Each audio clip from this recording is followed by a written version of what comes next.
예. 하나님의 은혜가 우리의 말씀 가운데, 예배 가운데, 삶 가운데 충만하게 임하시기를 다시 한번 주님의 이름으로 축복합니다. 예, 저는 오늘 사도행전 2장 1절로 4절 말씀을 통해서 바람과 불의 혀, 바람과 불의 혀라는 제목으로 같이 은혜 받는 시간 되기를 원합니다. 여러분, 기다리던 영화가 하나가 개봉이 됐어요. 이 영화가요, 미국에서, 다른 나라도 아닌 미국에서 우리나라 영화 상영된 영화 중에는 가장 많은 수익을 올린, 우리 기생충 많이 들어봤죠? 기생충보다도 훨씬 많은 그런 수익을 올린 영화가 미국에서 한국 영화가 개봉이 됐습니다. 그리고 이미 많은 수익을 냈어요. 그 영화가 드디어 한국에 개봉이 됐는데요. 여러분, 왜 제가 기다린지 아십니까? 그 영화가요, 킹 오브 킹스라는 제목인데요. 다른 얘기가 아니고 예수님 얘기예요. 아니, 어떻게 다른 얘기도 아닌 예수님 얘기를 가지고 미국이라고 하는 그 큰 나라에서 무려 800억이 훨씬 넘는 수익을 올리고 지금 그 영화가 우리나라에 개봉됐다니까요. 근데 제가 왜 그 영화를 말씀드리냐면, 그 영화의 내용이 제가 보니까 다른 게 아니라 그냥 예수님의 생애예요. 예수님이 이 땅에 오셨고, 그리고 예수님이 이 땅에 사셨고, 그 예수님이 이 땅에서 죽으셨고 다시 부활하신, 다른 얘기가 없어요. 그냥 예수님이 태어나셔부터 부활하신 것까지 그 얘기인데, 그걸 가지고 많은 사람들이 그렇게 보고 열광을 하는 걸 보면서 저는 감동을 받지 않을 수 없었습니다. 시간 되시면 꼭 한번 보시고요. 특별히 제가 오늘 말씀드리고 싶은 부분은 그 영화의 마지막 장면에 그 아버지가 자기 아들에게 지금 예수님에 대해서 얘기하고 싶은 거예요. 부모님이면 그런 마음이 있잖아요. 사랑하는 자녀들에게 뭔가 좀 예수님을 얘기하고 싶은데 그 너무 어려우니까 그걸 어떻게든 그 아이에게 좀 쉽게 이해할 수 있도록 최대한 풀어서 그렇게 설명하는 내용인데, 여러분 마지막에 보면요, 그 아이가 그 아버지로부터 예수님의 얘기를 다 듣고 난 다음에 엄청난 변화가 일어나는 거예요. 그 안에 제가 보기에는 성령님이 임재하신 것 같아요. 그러니까 이 아이가요, 그 얘기를 다 듣고 나서 너무 기뻐갖고 자기가 가장 좋아했던 것도 내려놓고 막 달려가는 거예요. 달려가갖고 형, 자고 있는 형, 누나, 막 누나 형을 깨우면서 내가 엄청난 왕의 얘기를 들었다고 막 그러면서 신나게 그 예수님에 대해서 형한테 얘기하고 누나한테 얘기하고 막, 그러니까 그 얘기를 듣던 형과 누나도 막 너무 눈이 동그래져 갖고 일어나서 듣고 있는 그 마지막에 그 장면이 저에게 아주 각인되어 남아 있거든요. 여러분, 성령님이 임하시면요, 성령님은 우리를 뭐하게 하세요? 가만 놔두지 않으시는 것 같아요. 막 감동과 기쁨이 우리 안에 있으니까 그거를 막 말하고 싶게 만드시고 우리로 하여금 춤추시게 만드는 분이 바로 성령님이신 것 같습니다. 여러분, 오순절 성령 강림은요, 그렇게 그야말로 경이로움 자체였잖아요. 주님과 함께한 제자들이 그동안 체험하고 경험했던 방식과는 전혀 다른 형태의 모습으로 그들에게 임재하셨어요. 여러분, 성령님의 강림은 비유도 아니었고 환상도 아니었어요. 예언도 아니었어요. 그것은요, 귀에 들려졌고 눈으로 보여지고 입이 저절로 열려지는 실제 그 자체였던 것이죠.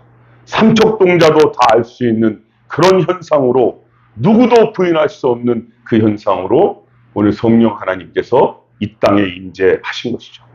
적어도 그 성령님을 사모한 120명의 그 성도님들은 한 명도 예배 없이 그 성령님의 임재 앞에 아무런 반항도 없이 압도당할 수밖에 없었던 것이죠. 한 마음으로 모여서 기도하던 그들 위, 하나님은 하나님의 방법으로 성령님께서 이 땅에 오신 것입니다. 여러분, 성령님의 임재는 우리의 전 삶의 목적이 바뀌어지는 순간이죠. 그동안 내가 가장 중요하게 여기던 것들이 하나씩이 되는 우선순위가 바뀌어지는, 밀려나는 순간이었죠. 내 속에 성령님께서 세우시는 이제는 새로운 가치관이 열리는 날이죠. 우리를 묶으려고 달려드는 절망과 좌절, 두려움과 공포들이 떠나가는 날이고 내 속에 새로운 희망과 용기, 그 담대함이 꿈틀거리게 하는 역사가 바로 오순절 성령 강림입니다. 오늘 본문은 그 성령 강림을 이렇게 기록하며 시작하고 있죠. 우리 2절 말씀 같이 한번 읽어보시죠. 오늘 2절입니다. 2절에 어떻게 시작하고 있죠? 2절 말씀 시작. 호련히 하늘로부터 급하고 강한 바람 같은 소리가 있어 그들이 앉은 온 집에 가득하며. 아멘. 성령님이 어떻게 임하고 계시나요? 급하고 강한 바람 같은 소리가 온 집에 가득 찼다. 여러분 그렇습니다. 성령 하나님은 먼저 우리의 귀에 들려지는 소리와 함께 임하셨죠. 그 소리가 어떤 소리였냐면 급하고 강하게 부는 바람 같은 소리를 연상케 했다라고 기록하고 있어요. 눈에 보이지는 않습니다. 손으로 잡을 수도 만질 수는 없어요. 그러나 그들은 그 소리를 통하여 성령 하나님의 임재를 다 경험할 수 있었던 것이죠. 여러분 그 소리는 지금까지 그들이 경험해 보지 못했던 자신의 전 삶의 전율을 일으키는, 온몸에 전율을 일으키는 살아있는 소리였던 것이죠. 여러분 그런데 그 소리가 본문의 저자인 누가의 귀에는 어떻게 들렸죠? 누가의 지식과 경험의 관점에서 보니까 그가 표현해낼 수 있는 최고의 표현이 급하고 강한 바람 같은 소리였다라고 그렇게 표현할 수밖에 없었던 것이죠. 여러분 성령님을 그 원어를 신약에서는 푸뉴마라고 말해요. 푸뉴마. 구약에서는 루아흐라고 그렇게 말하고 있거든요. 그 성령님의 뜻은 뭐냐면 호흡을 말해요. 또 숨결을 말하고 또 생명이라고도 말합니다. 그 중에 가장 중요한 뜻의 하나는 바람이라고도 말해요. 그래서 우리가 성령의 바람 그러잖아요. 제가 예전에 많이 불렀던 찬양 중에 부흥이란 찬양에 보면 이 땅의 황무함을 보소서. 그리고 뭐라고 말합니까? 성령의 바람 이제 불어와. 그렇죠? 그 성령의 바람으로 표현하고 있죠.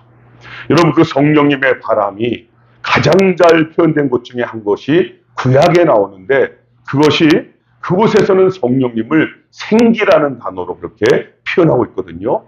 에스겔서 37장에 보면 다 말라 비뚤어버린 마른 뼈가 되어버려서 도저히 소망이 없는 그 마른 뼈가 살아나는 장면이 에스겔 37장에 나오거든요. 그 9절에 보니까 이렇게 나와요. 성령님이 임하시니까요. 하나님이 역사하시니까요. 그 죽었던 마른 뼈들이 이 뼈 저 뼈가 들어맞기 시작하면서 그 죽었던 뼈 위에 힘줄이 생기기 시작하고 그 힘줄에 살이 올라가기 시작하고 그 살에 가죽이 덮이기 시작하는 거예요. 그러면서 거기에 생기가 이제 들어가더라는 거죠. 이렇게 기록되어 있습니다. 또 내게 이르실 때 인자야 너는 생기를 향하여 태어나라. 생기에게 태어나여 이르기를 주 여호와께서 이같이 말씀하시기를 생기야 사방에서부터 와서 이 죽음을 당한 자에게 불어서 살아나게 하라 하셨다 하라. 여러분 우리 안에 계신 성령님은요 살리시는 영인 줄로 믿습니다.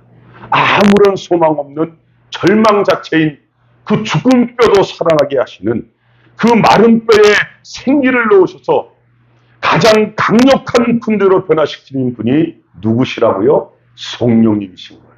그래서 오늘 본문은 그것을 급하고 강한 바람으로 임재하신 성령님으로 표현해내고 있는 거죠. 여러분 그렇잖아요. 우리에게도 무엇이 필요할까요? 여러분 우리에게 동일하게 필요한 것이 있다면 급하고 강한 바람 같은 성령님의 임재가 필요한 거 아닙니까? 오순절의 성령님의 역사가 오늘 우리에게도 절대적으로 저는 필요한 줄로 믿습니다. 그래야만이 시들은 나의 영혼, 자꾸만 세상에 물들어가는 나의 가치관, 예수님을 믿지만 기쁨을 잃어버린 형식적인 우리의 삶에 새로운 바람을 일으키시는 그 성령의 바람이 바로 성령님이신 줄로 믿습니다. 그래서 우리에게도 너무나 필요한 것이죠. 여러분 사도 바울은 로마서 12장 2절에서 그래서 이렇게 고백하죠. 너희는 이 세대를 본받지 말고 오직 마음을 새롭게 함으로 변화를 받으라. 그래서 하나님의 선하시고 기뻐하시고 그 온전하신 뜻이 무엇인지 분별하도록 하라고 말씀입니다. 여러분, 여기서 말하고 있는 오직 마음을 새롭게 함으로 변화를 받으라 그랬잖아요. 이 세상에 물드는 나의 마음, 굳어진 마음, 형식화되어진 마음, 타락된 마음, 그 마음을 새롭게 하신 분이 누구시라고요? 성령님이시오. 성령의 바람이죠. 여기 새롭게라고 쓰여진 아나카이노시스, 이 아나카이노시스는 사람의 노력과 어떤 의지로 인해서 생겨지는 새로움이 아니라 오직 성령님으로만 새롭게 되어질 때 이 단어를 쓰고 있는 거예요. 여러분, 요가나 명상이나 초월이나 그런 거를 통해서 잠시 동안 유익을 받는 분들이 있지만 그런 변화가 아니라요. 그렇게 해서 이루어지는 변화가 아니라 그 뿌리 자체를, 우리 속에 있는 뿌리 자체를 변화시키시는 그 변화는 오직 성령으로만 가능한 줄로 믿습니다. 많은 분들이 이렇게 얘기하죠. 나는 안 됩니다. 우리는 틀렸어요. 나는 왜 이 모양이지? 여러분, 여기에 머물러서는 안 되는 거예요. 우리 그리스도인은요, 오늘 우리에게는 무엇이 있습니까? 이 성령의 오순절이 필요한 거예요. 이 성령의 바람, 급하고 강한 바람이 우리에게는 필요한 거예요. 성령님의 급하고 강한 그 바람이, 그 숨결이, 그 호흡이, 그 생명이 우리를 온전히 덮으실 때 우리는요, 그 누구도 감당할 수 없는 하나님의 은혜의 사람이 될 줄로 믿습니다. 그래서 우리는 기도해야 되는 거예요. 하나님, 우리에게도, 우리 가정에도, 우리 교회 위에도 성령의 바람을 부어주시옵소서. 성령님 임하여 주시옵소서. 나의 마음과 생각을 변화시켜 주시옵소서. 우리 교회를 덮어 주시옵소서. 우리의 기도 제목이 이렇게 여러분 나와야 되는 것이죠. 여러분, 그럴 때 마른 뼈보다도 부족한 우리가, 그 누구도 감당할 수 없는 우리들이요, 어느 순간에 하나님의 용사가 될 것입니다. 세상에 그 누구도 감당할 수 없는 이 시대의 참된 그리스도인이 될 거예요. 우리를 통해서 성령의 역사를 일으키시는 하나님의 일꾼들이 되시기를 주님의 이름으로 축복합니다. 오늘 두 번째로 볼 것은 3절이죠. 오늘 3절에 보니까 불의 혀같이 갈라진 것들이 보였다. 그리고 각 사람 위에 임했다라고 표현되어지고 있죠. 우리 3절 같이 한번 읽어보시죠. 3절입니다. 시작. 마치 불의 혀처럼 갈라지는 것들이 그들에게 보여 각 사람 위에 하나씩 임하여 있더니. 아멘. 여러분, 오순절 성령 강림의 두 번째 현상을 보니까 시각적으로도 보여지기 시작하는 거예요.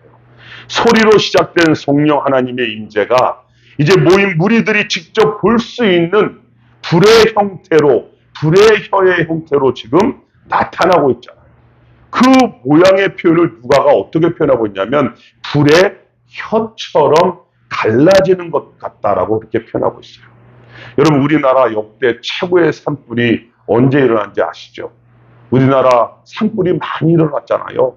역대 최고의 산불이요, 언제 일어났는가 했더니 올해 일어난 거예요. 올해 2025년도 3월에 일어났다.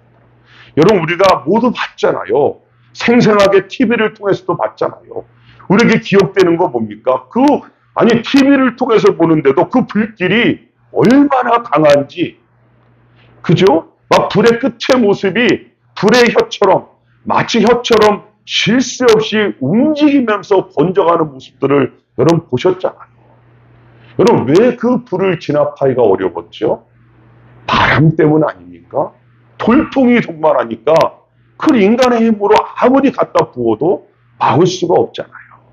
여러분, 오늘 성경은 급하고 강한 바람을 말하고 있죠. 그와 함께 등장하는 직접 눈에 보여지는 활활 타오르는 불의 혀의 모습으로, 그죠? 그들에게 임하신 거예요. 보여진 거예요. 그러니 그들은요, 경외감과 놀라움과 형용할 수 없는 그 상황에 압도당해서 이끌려갈 수밖에 없었던 거 아니겠습니까? 여러분, 궁금하지 않으십니까? 왜 성령 하나님께서 이 땅에 임재하시는 모습이 불의 혀와 같은 모습으로 임하셨을까? 여러분, 성령님이 불이십니까? 아니잖아요. 성령님이 혀의 모습입니까? 아니잖아요. 우리가 아는 예수님은 불의 혀의 모습이 아니라 비둘기같이 온화한 모습으로 임하셨잖아요. 여러분, 그런데 성령님을 그토록 기다리며 사모하며 기도하던 이 120명의 문도 위에 보여진 성령 하나님의 모습은 오늘 본문은 불의 혀같이 갈라지는 모습이었다라고 우리에게 말씀하고 있어요. 여러분, 이것은요, 앞으로 이 사도행전을 통하여 이 하나님의 나라가 어떻게 확장되어져 갈 것인지를 그 불의 혀의 모습으로 우리에게 보여주고자 하신 거 아니겠습니까? 오늘 본문 3절을 헬라어 원어로 지적하면 이렇게 지적할 수 있어요. 갈라진 혀들이 마치 불의 그것처럼 각 사람에게 임하였다. 그러니까 주어가 뭐냐면요, 갈라진 혀가 주어예요. 갈라진 혀들이, 그 갈라진 혀가 주어가 되는 거예요. 다시 말하면 성령 하나님께서 혀의 모습으로 임하셨고 불의 속성으로 함께 임재하셨다는 거예요. 우리는 두 가지 차원을 오늘 중요하게 보아야 되는 거예요. 혀라고 하는 부분과 불이라고 하는 속성을 봐야 될 필요가 있는 거예요. 여러분, 혀라고 하는 것이 뭡니까? 이 혀는 무엇을 말하려고 하냐면 언어를 말하려고 해요. 또 혀를 통해서 입에서 언어를 말하잖아요. 특별히 나중에 다루겠지만 오순절 성령 당님의 역사하셨던 이 방언이라고 말하는 것은 보통 우리가 알고 있는 고린도전서에 나오는 성령의 은사의 방언을 말하는 것과는 다른 거예요.